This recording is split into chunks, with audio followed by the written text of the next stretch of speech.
नमस्कार दोस्तों, सिंह संधू टेक पर आपका स्वागत है। चलिए शुरू करते हैं। 1 अक्टूबर 2000 को बीएसएनएल यानी भारत संचार निगम लिमिटेड की शुरुआत हुई थी। जिन लोगों के जेहन में 2000 के दशक की यादें होंगी उन्हें बीएसएनएल का स्वर्णिम काल भी याद होगा। तब घरों में आज की तरह हर सदस्य के पास फ़ोन नहीं हुआ करता था, बल्कि पूरे परिवार या फिर पूरे मोहल्ले में सिर्फ किसी एक के पास मोबाइल फ़ोन होता था। हाँ, 2000 के आते आते लैंडलाइन की संख्या जरूर बढ़ गई थी, मगर मोबाइल फ़ोन्स विरले ही नजर आते थे। इस दौर में बीएसएनएल की सिम हासिल करने के लिए कई दिनों तक लाइन में खड़ा होना होता था। किसी तरह से बीएसएनएल की सिम और ₹1 प्रति मिनट की दर से कॉलिंग के लिए टैरिफ मिलता था। धीरे धीरे इस सेक्टर में प्राइवेट कंपनियों की एंट्री होने लगी और बीएसएनएल के अच्छे दिन लग गए। कभी प्रॉफिट पर प्रॉफिट बनाने वाली कंपनी धीरे धीरे घाटे के धंसती चली गई। फिर आया घाटे का दौर। वित्त वर्ष 2009-10 वह साल जब बीएसएनएल के घाटे में जाने की शुरुआत हुई। यह पहला साल था जब बीएसएनएल को घाटा हुआ था। बाजार में रिलायंस और एयरटेल जैसे प्राइवेट प्लेयर्स की एंट्री हो चुकी थी। अब जमाना भी बदल गया था। फ़ोन्स की जगह स्मार्टफोन्स ने लेनी शुरू कर दी थी। वहीं टेलीकॉम कंपनियों की पहुंच मोहल्लों से घर और घर से सदस्यों तक होने लगी थी। इस दौर में फ़ोन पर इंटरनेट और कॉलिंग के लिए रेट कटर्स का चलन था। मार्केट में एक दो नहीं बल्कि कई प्राइवेट प्लेयर्स एक से बढ़कर एक प्लान्स और एफआरसी के साथ आते थे। कंज्यूमर्स के लिए कई बार रिचार्ज से ज़्यादा सस्ता नया सिम लेना होता था। ऐसे में बीएसएनएल लगातार प्रतिद्वंदियों से पिछड़ने लगी।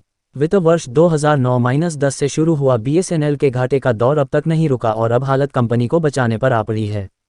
कंपनी ने इसके बाद अब तक प्रॉफिट का मुंह नहीं देखा। वित्त वर्ष 2019-20 में कंपनी का घाटा 15,500 करोड़ पहुंच गया था। इसके बाद तो ऐसा लगने लगा कि कंपनी का बंद होना तय है। सरकार ने इसे एक बार फिर प्रॉफिटेबल बनाने की कोशिश करना शुरू कर दी है। साल 2021 में कंपनी को 40,000 करोड़ रुपए का राहत पैकेज मिला था।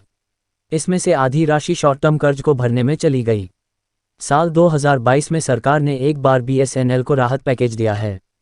क्यों आई ऐसी नौबत? सार्वजनिक क्षेत्र की टेलीकॉम कंपनी की ऐसी हालत की कई वजहों से हुई है।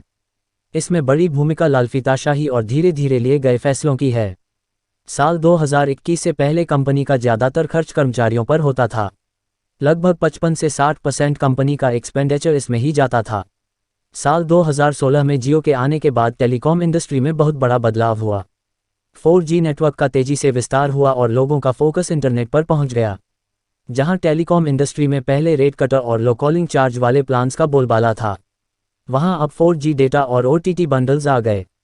बीएसएनएल जो अब तक 4G सर्विस रोल आउट नहीं कर पाई है, इस दौर में हर दिन पिछड़ती चली गई। ये भी कंपनी के मैनेजमेंट का एक गलत फैसला था।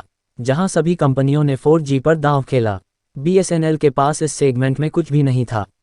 आज भी कंपनी के पोर्टफोलियो में दूसरी कंपनियों से सस्ते प्लान्स मौजूद हैं, लेकिन 4G नेटवर्क का ना होना लगातार बीएसएनएल को पीछे धकेल रहा है।